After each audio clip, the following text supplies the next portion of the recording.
This is the reason a professional mosquito controller can walk into a backyard, set down one piece of equipment, and know almost instantly what's living there, all while using a trap that barely any homeowner has ever heard of.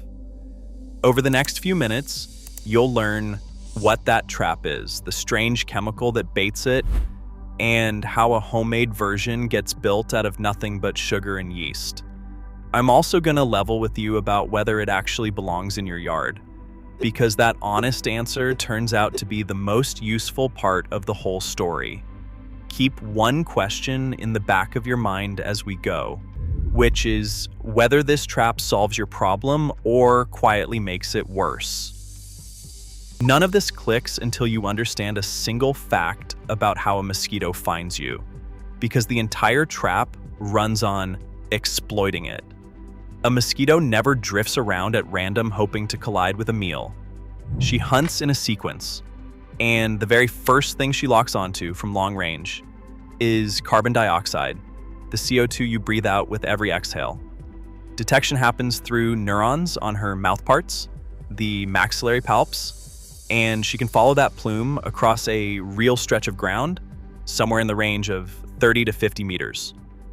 One detail slips past most people, which is that only the females bite, because they need a blood meal to produce their eggs. Once she narrows the gap, smell takes over. Your skin odor, compounds like lactic acid, ammonia, and something called octanol confirms that you're a human rather than a cow pumping out the same carbon dioxide. Heat, humidity, and vision handle the final approach at close range. Here's why that sequence matters for traps, because if carbon dioxide is the thing hauling her in from across the yard, then anything that produces carbon dioxide turns into a magnet. And that principle is exactly what professionals rebuilt into a tool. The trap mosquito control professionals rely on for surveillance carries the name BG Sentinel. You've probably never heard of it, which makes sense because nobody markets it to homeowners the way candles and zappers get marketed. This is a working instrument built to catch and count mosquitoes, and it operates by mimicking the signals a human body throws off, with carbon dioxide doing the heavy lifting. That word, surveillance, deserves a pause because it tells you what these traps were actually designed to do.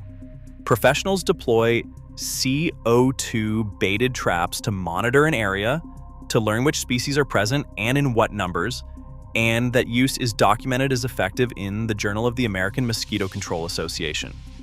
The honest framing here is that the pros aren't necessarily clearing a yard with this thing, they're measuring one.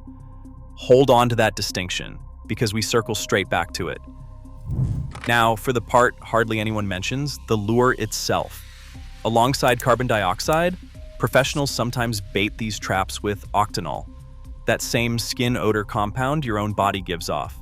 One of the chemicals a mosquito reads when she decides you're worth biting.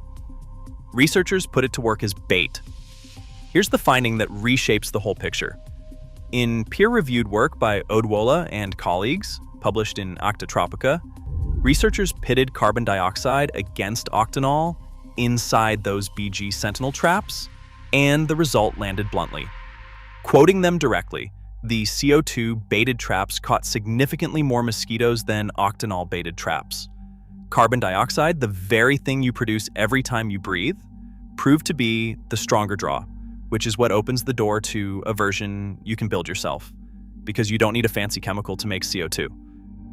Carbon dioxide is something you can generate the same way a loaf of bread rises, with sugar and yeast.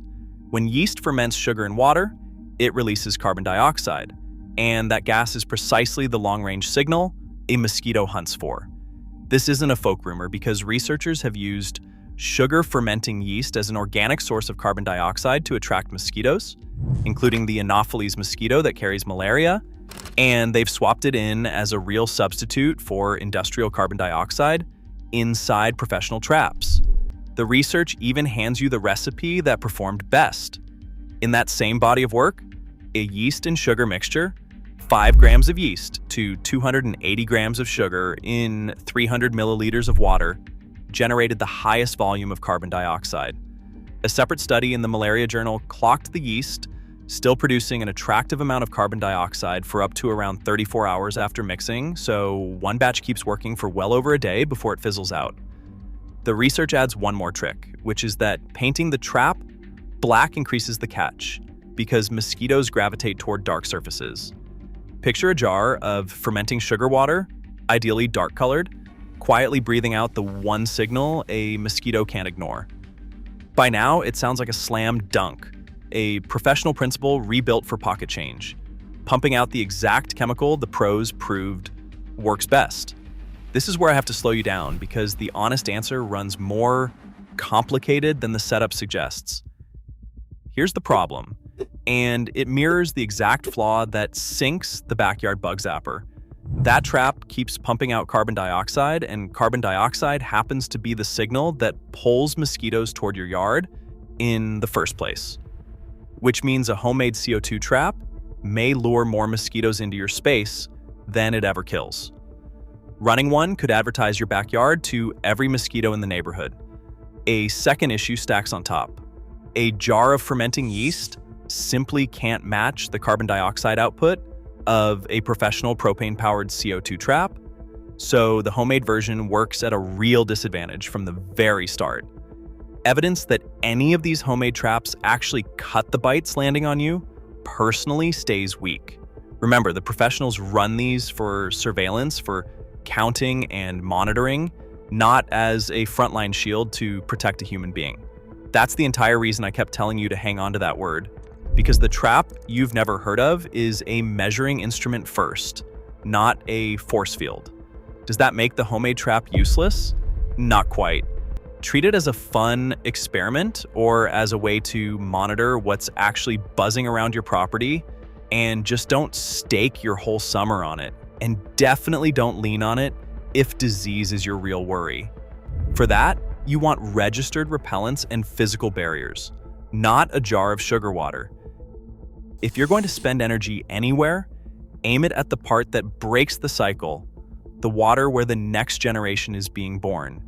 The mosquitoes biting you tonight all came from standing water, and a single female can lay up to about 100 eggs at a time in less than an inch of water, no deeper than a bottle cap.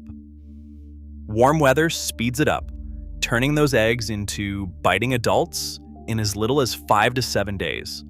That's the reason a trap alone loses, because the population replaces itself faster than any jar can catch it.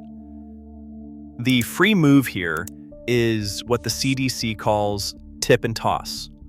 Once a week, walk your property and empty, scrub, turn over, or cover anything holding water: the flower pot saucers, the bird bath, the buckets, the toys abandoned out on the grass.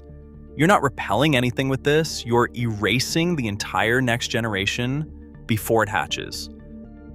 For the water you can't dump out, the rain barrel, the pond, the low spot that always floods, one cheap product finishes the job, and it's called a mosquito dunk. Each dunk releases a naturally occurring soil bacterium called BTI, a larvicide that kills the larvae while they're still stuck in the water, and one dunk treats about 100 square feet of water surface for roughly 30 days. According to the EPA, BTI stays non-toxic to people, pets, fish, birds, and bees because the toxin only switches on inside the specific alkaline gut of mosquito larvae and a couple of related insects.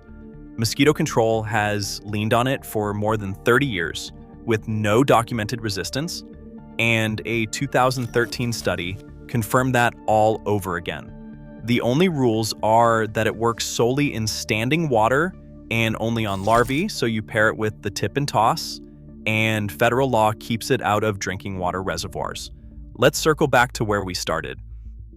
The trap professional pest controllers use, the one you've never heard of, is a carbon dioxide baited surveillance trap, like the BG Sentinel, and you can imitate its core principle at home with nothing more than sugar, yeast, water, and a coat of black paint. That part holds up, and the science behind why carbon dioxide outpulls even octanol is solid.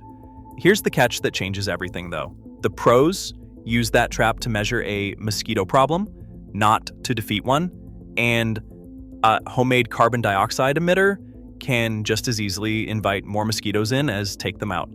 The version that actually protects you isn't the trap at all.